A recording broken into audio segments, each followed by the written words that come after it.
खुश हो पाकिस्तान में? जी अल्लाह का शुक्र है। मसूद तो यहाँ बड़ी परेशानी में रहा। हम सब खलंडरे थे, दौलत हासिल करने के चक्कर में रहते थे। उसे कोई काले इल्म वाला मिल गया, उसने सफली इल्म शुरू कर दिया। बस भैया, फेर में आ गया हमारा दोस्त। फांसी की सज़ा हुई, अल्लाह ने बचा दिया। सारे घर वाले जादू के जाल में फंसकर दर बदर हो गए। मगर 12 बस बात तो घोड़े की भी फिर जाए है। अल्लाह ने बचाकर पाकिस्तान पहुंचा दिया। अल्लाह बड़ा बादशाह है। पाकिस्तान जाकर उसने खत लिखे थे, दिखाते हैं तुम्हें। अली चचा बहुत पुराने कागज निकाल लाए, जिन्हें उन्होंने संभाल कर रखा हुआ था। उन्होंने मुझे एक खत दिखाया, मैं उसे पढ़ने लगा।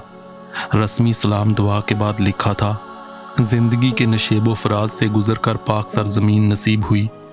पूरा पाकिस्तान हुस्नो जमाल का गहवारा है। हम लोग कराची आए, सिंध की सरजमीन, पाकिस्तान का दिमाग। किसी वीरान जंगल के दरमियान से बहते दरिया के साहिल पर इतना सुकून, इतना सुख नहीं होता जो कराची के खामोश साहिल पर होता है। मैंने इन साहिलों पर बैठकर खुद को सोचा है। सरजमीन सिंध, जिसे संस्कृत में सिंधु कहा गया, यूनानी में संतोष और लातीनी में सुंदस के नाम से पुकारा गया, न जाने कैसी कैसी कहानियों की अमीन है। जहां पूरे हिंदुस्तान, पंजाब, कश्मीर, हरियाणा, दिल्ली, उत्तर प्रदेश और बिहार से हिजरत करने वाले आबाद हुए, अपने सीनों में लाखों कहानियां बसाए हुए। मेरी इब्तदाई कहानी तुम्हारे इल्म में है। सोने के ढेर, चमकते सिक्के और नोटों के अंबार एक पुरसकून घर का कभी बदल नहीं होते। मेरा घर पाकिस्तान, खुदा इसे कायम दायम रखे। और भी बहुत से खत लिखे उसने। ठीक कहता था वो, हम कुएं के मेंढक पुरखों से इसी शहर की खाक फांकते रहे। उसने बड़ी दुनिया देखी, खुदा उसकी मग़फ़रत करे। बाद में अली चचा ने मुझे मेरा घर दिखाया, जो वीरान पड़ा हुआ था। उसके दरवाजे पर बड़ा सा ताला पड़ा हुआ था, काफ़ी बोसीदा हो गया था। हमारे यार की निशानी है। बड़ी लड़ाई लड़ी हमने इसके लिए। बड़े बड़े सूरमाओं ने इस पर कब्जा करने की कोशिश की, मगर हमने कह दिया कि इधर आंख ना उठाई जाए। कस्टोडियन वाले आए, हमने उनसे भी निपट लिया। मैं अली चचा के इस प्यार से बहुत मुतासर था, लेकिन इन्हें अपने बारे में कुछ नहीं बताया। जुमेरात का दिन था। अखाड़े पर जोर कराने के बाद हम घर आ गए। शाम 5 बजे से घर में कुछ एहतमाम नजर आया। खैरियत है चचा जी? कोई मेहमान आ रहा है? मैंने पूछा। अरे नहीं बेटे, आज जुमेरात है, चिरागी का दिन है। नहा धोकर वुजू कर लो, पीर फागन के मज़ार पर जाना है। मेरा दिल उछल पड़ा। चचा बोले, हाँ, जुमेरात के जुमेरात चिरागी होती है, वहाँ बड़ी खलकत आती है, कवालियाँ होती हैं। तुम्हें भी सलाम करना है वहाँ जाकर, चलोगे? हाँ, मुश्किल से मेरे मुंह से निकला। दिल अजीब सा हो गया। बहरहाल बड़ी अकीदत से मैंने तैयारियां की। पीर फागन से तो मेरा बड़ा गहरा रिश्ता था। आखिरकार मगरब से कुछ पहले पीर फागन के मज़ार की तरफ रवानगी हुई। चचा के बेटे और कुछ शागिर्द साथ थे। जवानों ने बड़ी बड़ी थालियां उठा रखी थी, जिसमें घइयों की रोटियों से बना मलीदा था, गुड़ और देसी घी से तैयार किया हुआ, गुलाब के फूलों की चादरें और मट्टी के दीवे, जिनमें घी और रुई की बनी बत्तियां पड़ी हुई थीं। फासला बहुत ज्यादा नहीं था। दूर से पीर फागन के मज़ार के गुंबद नजर आए, बहुत बुलंदी पर थे। फिर वो सीढ़ियां नजर आईं। ज़ायरीन उन सीढ़ियों से उतर चढ़ रहे थे। मैं बड़ी बोझल कैफियत का शिकार था। हम सीढ़ियां तय करने लगे। मुझ पर एक सरूर की कैफियत तारी थी। मैं तमाम रस्मों में शरीक रहा। चचा ने मेरे हाथ से चादर चढ़वाई, घी के साथ चिरागों में से एक चिराग जलवाया, मलीदे पर फातिहा हुई। उसका एक नवाला मुझे भी खिलाया गया।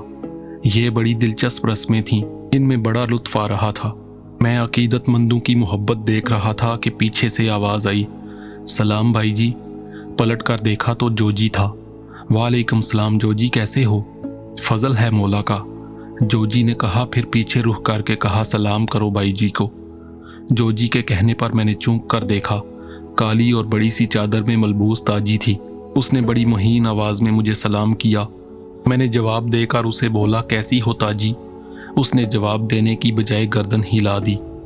वो मुझे देख रही थी। उसकी आंखों में गहरी शिकायत थी। आंखों ही आंखों में वो बहुत कुछ कह रही थी। मुझे शदीद शर्मिंदगी का एहसास हुआ। घर आइए भाई जी, इतनी इज्जत दे दी है तो इसे कायम रखिए, आपको कौन सा यहाँ हमेशा रहना है। जोजी ने कहा, मैं ज़रूर आऊँगा जोजी, वादा करता हूँ, मैंने कहा। वो ताजी का हाथ पकड़कर आगे बढ़ गया। ताजी ने कई बार पलटकर मुझे देखा था, उसकी आंखों में शिकायत का तासर था। अली पहलवान अपने कामों में मसरूफ थे। रात हो गई, कव्वालों ने कव्वाली शुरू कर दी, अकीदतमंद झूम रहे थे। मुझे भी उस महफल में बड़ा मज़ा आ रहा था।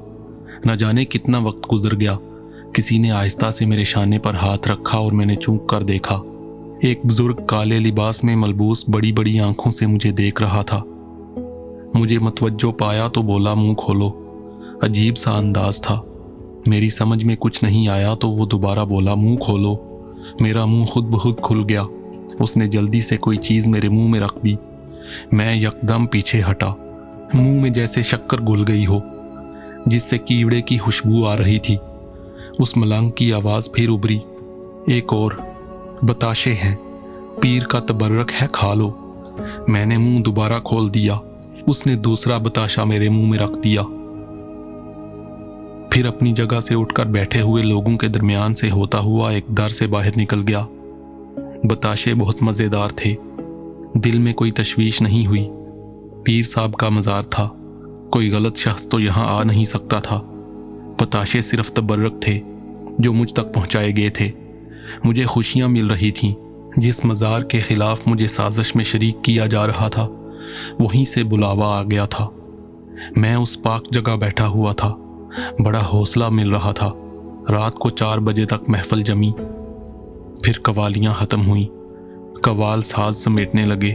अली चचा उठ के, हम घर आ गए। रास्ते में कोई बात नहीं हुई। सब अपने अपने कमरों में जाकर सो गए। मैं बहुत देर तक जागता रहा। दरबार याद आ रहा था, जहाँ हर चीज़ से अकीदत झलकती थी। फिर वो आंखें याद आ गईं, वो शिकायत भरी आंखें। ये आंखें रात भर मुझे परेशान करती रहीं। हैरानी की बात यह थी कि ख्वाब में एक हल जहन में आ गया। दूसरी सुबह खूब देर से जागा। धूप चढ़ चुकी थी।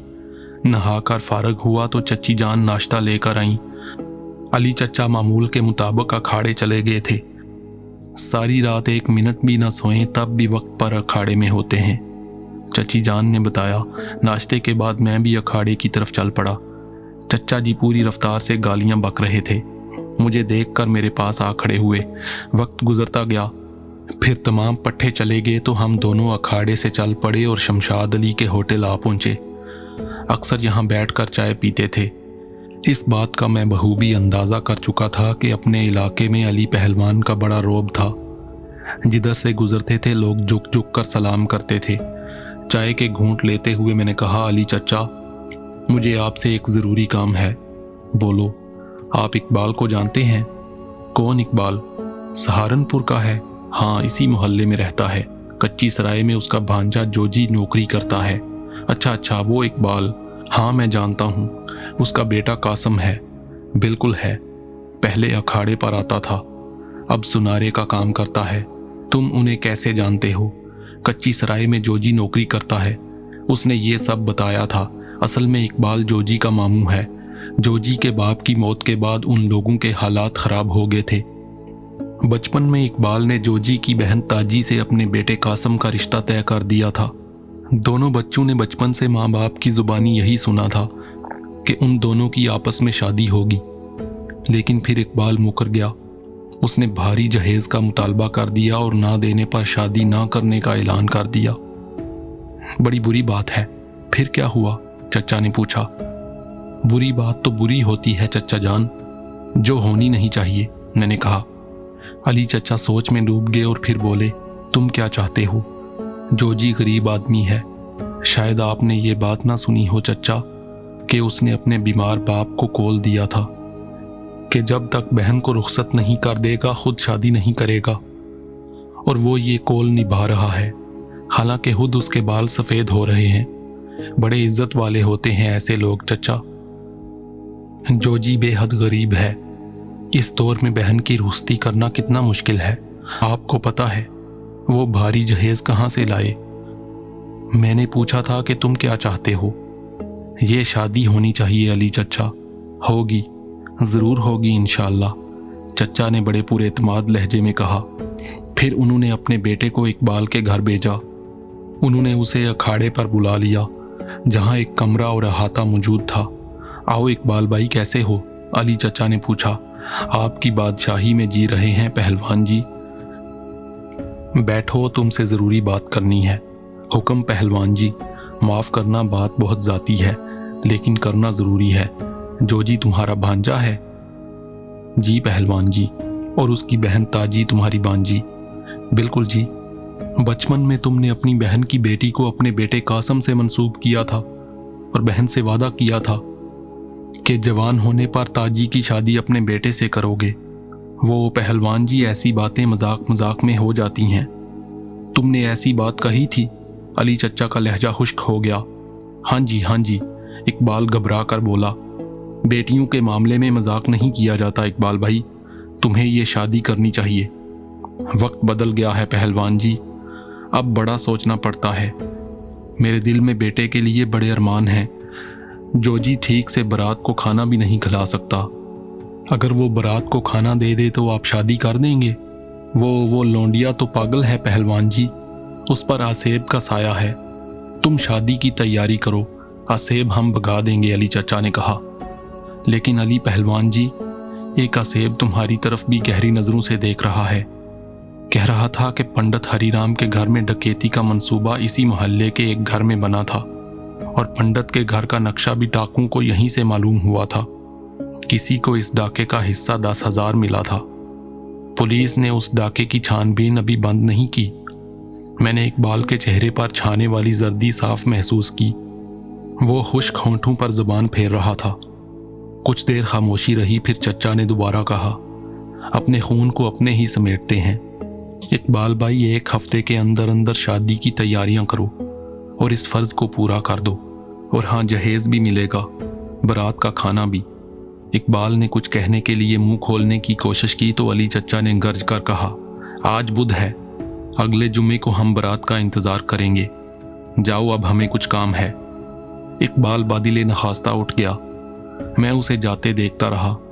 क्या वही होगा जो अली चचा ने कहा है? अगले जुमा को ताजी की शादी कासम से हो जाएगी। इकबाल नजरों से ओझल हो गया तो अली चचा ने मुस्कुराते हुए कहा, कितनी बिगड़ गई है दुनिया, सीधी उंगलियों से तो घी निकलता ही नहीं। क्या वो मान जाएगा चचा? हाँ? अली चचा चूक पड़े और फिर बोले, फिर सहारनपुर में रहना जरूरी है क्या? सारे खतरे मोल ले रखे हैं इन ससुरों के लिए, इतनी भी इज्जत नहीं देंगे ये हमें। चलो अब तुम अपना काम शुरू कर दो। हुक्म दें चचा, जोजी से कहो कि बहन की शादी की तैयारी कर ले, हम जहेज की तैयारी करते हैं। हाँ, दूसरा काम यह है कि कासम से मिलकर पूछो कि वो भी खुश है। ठीक है, मैंने जवाब दिया। दिलचस्प खेल शुरू हो गया। कच्ची सराय जाकर जोजी से मिला। वो बहुत खुश था। मैंने उसे बताया कि अली खान ने इकबाल मामू को शादी के लिए तैयार कर लिया है। वो हक्का बक्का रह गया। आओ भाई जी, मेरे साथ घर चलो। मैं उसके साथ घर आया। जोजी ने माँ को बताया, माँ ने ताजी को। फिर तैयारी शुरू हो गई। अली चचा फरिश्ता सिर्फ थे। उन्होंने अपनी जेब से सारी तैयारी की। सहारनपुर अच्छा खासा शहर था, हर चीज वहां से मिल गई। मेरे पास कुछ रकम थी जो मैंने जोजी को दी। कासम से भी मुलाकात हो गई। वो बहुत खुश था। क्या था और क्या हो गया। कराची के एक बेहतरीन हॉस्पिटल में बहुत बड़ी हैसियत से जिंदगी गुजारने वाला डॉक्टर कामरान अब कैसे कामों में मसरूफ था। लेकिन इंसान की फितरत में वक्त से समझौता करने की बड़ी सलाहियत होती है। मैं माजी को भूलकर खुद भी इस शादी की तैयारी में मसरूफ हो गया। उन्हीं तैयारियों के दौरान ताजी ने मुझे तलाश कर लिया। प्यार से मेरे सीने पर सर रख दिया। भैया हो ना मेरे? हाँ ताजी, अब ठीक है। सच मानो तो हमने कुछ और सोचा था। क्या? बुरा सोचा था। हमने सोचा था कि अब तुम हमें दोबारा नहीं मिलोगे। कोई किसी के लिए कुछ नहीं करता, मगर तुमने तो सब कुछ कर दिया। तू खुश है ताजी? हाँ बहुत। वो शर्मा कर बोली। बारात आ गई, निकाह हो गया, बारातियों को बहुत अच्छा खाना दिया गया। मैं भी मुख्तलिफ कामों में हिस्सा ले रहा था। उस वक्त ताजी की रुखसती की तैयारियां हो रही थीं कि एक 12-13 साल का लड़का मेरे पास आया। दोनों हाथ जोड़कर माथे से लगाता हुआ बोला, जय काली माता की महाराज। वो बंसी राज महाराज बुला रहे हैं। बंसी राज, बंसी राज। मेरा जहन चटकने लगा। मुश्किल से मैंने कहा चलो। लड़के ने वापसी के लिए रुख बदल लिया। दिल चाहा कि ताजी को तो रुखसत कर दूं, लोग मुझे तलाश करेंगे। फिर तबीयत में कुछ ऐसा इज़्महलाल तारी हुआ कि लड़के के पीछे कदम बढ़ा दिए। वो मेरी रहनुमाई करता हुआ काफ़ी दूर निकल आया। ये पीर फागन के मज़ार शरीफ का पिछला हिस्सा था, लेकिन मज़ार शरीफ से काफ़ी दूर था। अलबत्ता मज़ार के ऊंचे मीनार की रोशनी यहाँ से नज़र आ रही थी। उस तरफ ऊंचे ऊंचे दरख्त फैले हुए थे। दरख्तों के दरमियान एक जगह रोशनी हो रही थी। लड़के का रुख उसी रोशनी की तरफ था। कुछ लम्हों के बाद वहां पहुंच गया। रोशनी एक दरख्त के तने के साथ रखे हंडों से आ रही थी। यहाँ 5 अफराद घेरवे लिबास में मलबूस निस्फ दायरे की शक्ल में बैठे हुए थे। उनके मुंह से मधम मधम आवाजें निकल रही थीं, जिनके बोल समझ में नहीं आ रहे थे। गालिबन कोई मंत्र पढ़ रहे थे। लड़का मुझे वहां पहुंचाकर वापस पलट गया। जैसे ही मैं उनके दरमियान पहुंचा, वो सब खड़े हो गए। जय महाराज की, जय हो महाराज की, उनकी आवाजें उभरी। उन्होंने हाथ जोड़ दिए। मैं खामोश खड़ा रहा। फिर दरख्त के पीछे से बंसी राज बाहर निकला।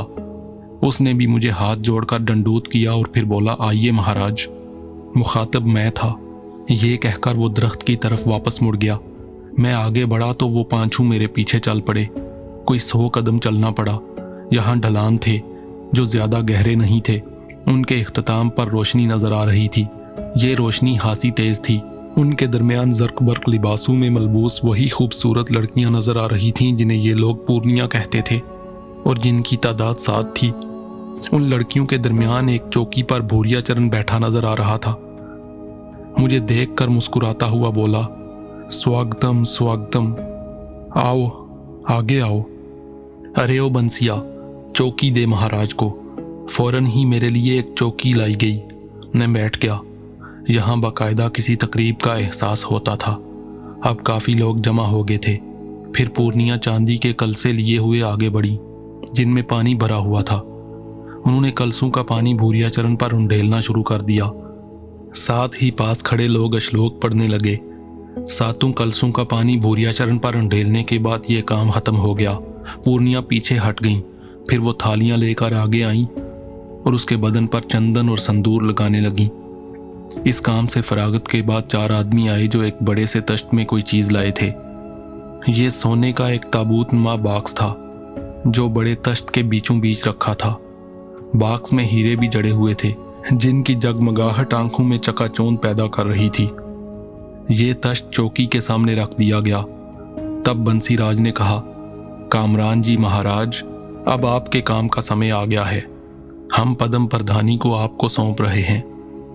आप इन्हें पीर फागन के द्वार पहुंचा दें और महाकाली को एक और खंडोला दान कर दें। ये संसार पर आपका महान उपकार होगा और इसके बदले में आपको इतना बड़ा इनाम मिलेगा कि आप सोच भी नहीं सकते। आप तैयार हो जाएं। मैंने कोई जवाब नहीं दिया तो भूरिया चरण चौकी से उतरकर खड़ा हो गया। उसने दोनों हाथ आसमान की तरफ बुलंद किए। उसके आसपास खड़े लोग श्लोक पढ़ने लगे। तभी एक अनोखा मंजर सामने आया। भूरिया चरण के बदन से सफेद धुआं खारिज होने लगा, इतनी शदीद कि मुझसे बर्दाश्त करना मुश्किल हो रहा था। मैं देख रहा था कि धुएं के इखराज के साथ भूरिया चरण का कद छोटा होता जा रहा है। देखते ही देखते वो कोई 8 इंच की जिसामत का रह गया। फिर धुआं खत्म हो गया और मैंने सुकून की सांस ली। बंसी राज ने सोने के संदूक का ढकना खोला। उसके आगे 2-2 इंच की 2 चौकियां रखी गईं। खिलौना नमा भूरिया चरण उन सीढ़ियों पर कदम रखते हुए फिर संदूक में दाखिल हो गया। संदूक के बीचों बीच खड़े होकर उसने बारीक आवाज में कहा, कामरान जी महाराज, आपको यूं करना है कि आप मुझे अपने कपड़ों में छुपा कर फागन द्वार ले जाएं। वहां बहुत से लोग होंगे। आप जल्दी ना करें। वहां यात्री हुजरों में सोएंगे। आप यात्री बनकर हुजरे में सो जाएं। कुछ यात्री आधी रात को जाग कर इबादत करते हैं। आपको भी इबादत के लिए उठना होगा। आप दूसरों की तरह इबादत करें और मौका पाकर मुझे इस बाग से निकाल कर पीर फागन की कब्र पर लिटा दें। बस आपका काम खत्म हो जाएगा। फिर आपकी मर्जी है, उधर रुकें या नीचे आ जाएं। चलें महाराज, जय महाकाली। वो बॉक्स में बैठा और फिर लेट गया। बंसीराज ने बॉक्स का ढकना बंद कर दिया। बॉक्स दोनों हाथों से उठाकर एहतराम से मेरी तरफ बढ़ा दिया।